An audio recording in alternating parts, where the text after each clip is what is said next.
Өзүмдүн оюмду айткым келет.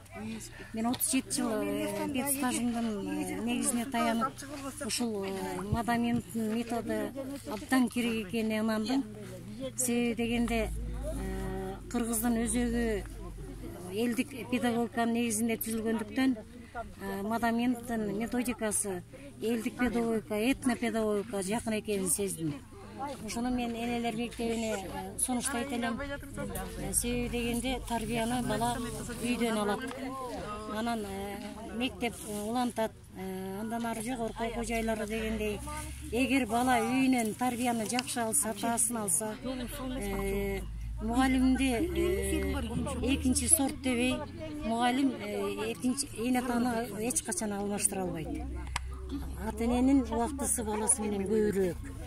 Ошон үчүн Мадаминовдун азыркы Ысык Ата районунда пилоттук планда өткөрүп аткан окуу методикасын сиз катыштыңыз, Мен катышкандыгым үчүн бардык ата-энелерди, бардык мугалимдерди, тарбиячыларды чакырат элем.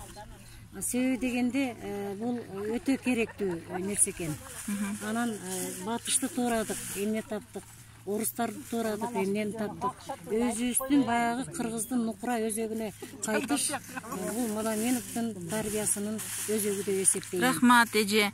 Сиздер менен эфирде Сайра Сейитова, Жазуучулар союзунун мүчөсү, Кыргыз элинин улуу жомокчуларынын бири, эженин жомоктору, кошоктору, ырлары Чыңгыз Айтматовго арналган 10 томдукка кирген Кыргыз элине белгилүү жомокчу эже менен интервьюну уктуңуздар. Бүгүн болсо Манас Ордодо Таласта Элеттик жарандар 22 деген фестиваль болуп атат. Ушул фестивалга энелер элди көтөрөлү. Аалам айылдан башталат деген дебис менен эң жакшы жаңылыктар менен келипсиздер.